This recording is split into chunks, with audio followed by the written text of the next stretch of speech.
DSP বাইদেউ নিৰ্মালী বৰ্মন বাইদেৱে মানে গোপন সূত্ৰৰ পম খেদি ইয়াতে কিছুমান অবৈধ কাম চলি আছিল দুজনী মহিলা আৰু এজন পুৰুষ ধৰা পৰিছে হাতে লোটে আৰু পইচা সহ তিল হোৱাত আৰু কিছুমান আপত্তিজনক বস্তুও পাইছে।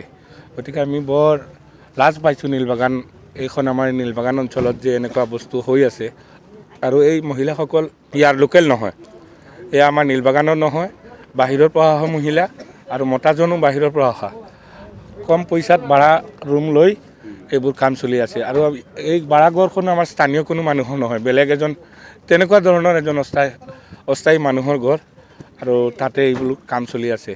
গতিকে বৰ লজ্জাৰ বিষয় হয়।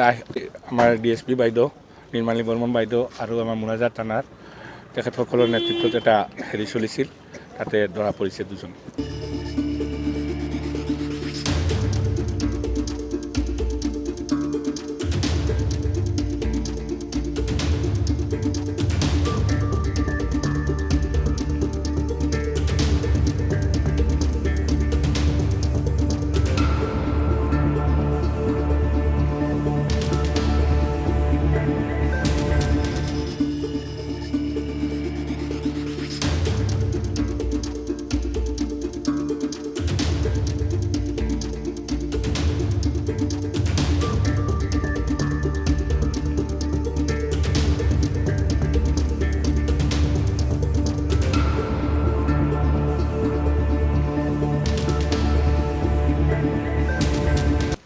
ডিএছপি বাইদেউ নিৰ্মালী বৰ্মন বাইদেৱে মানে গোপন সূত্ৰৰ পম খেদি ইয়াতে কিছুমান অবৈধ কাম চলি আছিল দুজনী মহিলা আৰু এজন পুৰুষ ধৰা পৰিছে হাতে লোটে আৰু পইচা সহ তিল হোৱাত আৰু কিছুমান আপত্তিজনক বস্তুও পাইছে।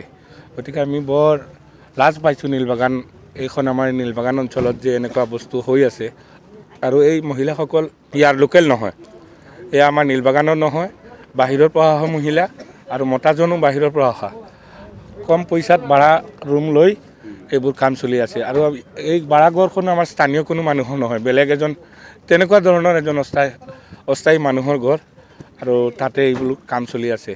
গতিকে বৰ লজ্জাৰ বিষয় হয়। আমাৰ ডিএছপি বাইদেউ নিৰ্মালী বৰ্মন বাইদেউ আৰু আমাৰ মুৰাজাত থানাৰ তেখেতসকলৰ নেতৃত্বত এটা চলিছিল, তাতে ধৰা পৰিছে দুজন। যিকোনো খবৰৰ বাবে যোগাযোগ কৰক 7099017330 লগতে 7099017110 নম্বৰত।